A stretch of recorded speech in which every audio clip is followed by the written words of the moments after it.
provide sands, seashells, stones, animals dead or alive as a souvenir. Dead or alive. Because a thing that could pour for 1,000 years can be destroyed and ruined by humans by seconds. Now, if some of you might still insist to take something without our knowledge, congratulations and good luck for planning to do that. Why? It's gonna be a very big problem and risk for each one of you. Because if you reach Puerto Princesa or any airports here in Palawan, and the outlaw sees the following things that I've mentioned, instead you're gathering your luggage, and you don't have any official receipt to prove that you purchased that on a legitimate souvenir shop, they will question you, and then after that they will confiscate that, and then they will find you So take nothing but pictures. We're briefing right now. Kill nothing but time, bring nothing but memories. I would like to know also, are you all good swimmers who are non-good swimmers? Please raise your hand. I'm not good. Non-good. Yeah, not good swimmers, non-good swimmers, or person that doesn't know how to swim. How many of you doesn't know how to swim? So, 1, 2, 3, 4. Okay, thank you very much for telling me. I don't know how to swim also. Anyway, avoid any unnecessary situation. Always follow my safety precaution. Let us make our island a big memorable one, not a sporadic one. For non-good swimmers like me, don't you worry, don't be afraid. If some of us might get drowned after 24 hours, we will float with a bloated stomach. So someone can still recover as if ever. Just only kidding. And I'm really very sorry if I talk too much, but it's part of my job as a guide to talk every day. So just to give you some information and details here, before this place was called El-Nido, the real name of this place is called Talintapor, meaning small village. And when the Spaniards came, it turned out to be a small municipality of Taytay, and it was known and called as the El-Baquit. And the reason why it was called El-Baquit is because most of the people in Taytay during the Spanish era evacuated here. Then in 1954, a presidential decree was being signed, and the town of El-Baquit was changed and called to El-Nido. It's because of the edible birds nest. It's very common here. The type of bird called sweetlets, they make their nest with their own saliva. Now, El-Nido is a peninsula, and the islands here in the whole El-Baquit Bay are composed of 45 islands and 255 beaches. So this is the whole El-Baquit Bay. The maximum depth of the whole El-Baquit Bay is 40 meters, but on the west side, it's not 40 meters anymore. It's much more deeper because the depth of the sea are divided into 4 categories: sunlight zone, twilight zone, midnight zone, and the abyssal zone. The most deepest part is the abyssal zone, and no life forms can find there except black smokers and mussels.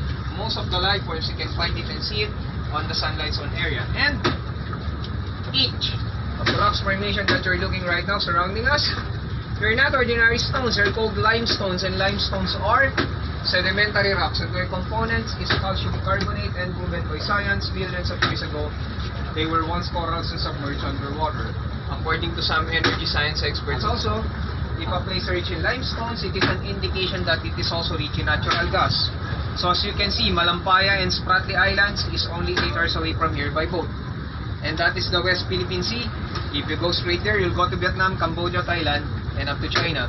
And even though they're considered as non-living things, they grew 1 centimeter every year. Why? Because the tectonic plate is pushing the Sonda plate, and the Sonda plate is pushing them upward. The reason why Palawan was called as the last frontier, this is the most safest place in the whole Philippines. This is part of Western Luzon, not Visayas or Mindanao. No volcanic activity, no earthquake, no fault line. But as time goes by, all of these limestones will erode. Because the number 1 enemy or destroyer of calcium carbonate is rainwater, and rainwater contains acids. Before it was called Palawan, the ancient Chinese people used to call the whole islands of Palawan as Palawiu, meaning the beautiful island. For the Spaniards, they call it Aragua. So Palawan is derived from the word Palawiu, meaning the beautiful island. And because these are all rock formations, some of you might wonder or think, how come there are plants and trees? It's a rocky area. How do they manage to survive? Well, as you can see, limestones are natural water reservoir. They absorb moisture or water. And then, if they died, they turn into soil, and then the new plants and trees will grow again. And behind us, over there, even though it's not part of our tour, we call that the Tadlaw Island. Tadlaw comes from a local Puyunan dialect meaning laughter, because if you're on top of it, on the other side, you can see the shape of the lagoon. It's like a big mouth lapping, and that is also the highest peak here. It measures 1,000 feet, 360 meters above sea level, and that is also the biggest island here, ranging 10.3 square kilometers. When the Scientific Weather Bureau was not yet been introduced here in El-Nido, that is the local barometer of the people here in the town. So if the peak area is totally covered with clouds, it means that there's a low pressure. And of all the islands here in the whole Albacete Bay, that island has the most complete ecosystem because it has a source of fresh water. And during the Great Ice Age, millions of years ago, Palawan and Mindoro are connected, and they're all connected to Malaysia, Vietnam, Cambodia, Thailand, and China. But after the Great Ice Age, when the Pangea movement started to move, that's how they all got separated and detached from one another. So it's a fact that Palawan never moved, so that's the reason why Palawan was called as the last frontier. And on the eastern port of El-Nido, over there, about a kilometers away from this area, we have their hot spring. But it doesn't mean that there's a hot spring, it means that there's a volcanic activity. No, we don't have any volcanic activities here. But why do we have hot spring on the eastern port? It's because of Ganges. And some of you might ask me, or it's your first time to hear that kind of word, what is a Ganges? Well, a Ganges is a tunnel deep beneath the earth, where the lava flows are connected to some other areas of the Ring of Fire in the Asia-Pacific region. It's like a canal. Now, if a hot spring has a water geyser or steam that blows out, it doesn't mean that there's a volcanic activity. It's called cumul. Now, Philippines are composed of 7,107 islands. That's the old record. Now, we just found out that Philippines are composed of 7,645 islands.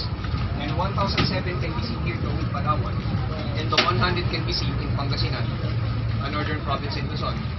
And since we're going to do touristy for today, most of the activities here are swimming.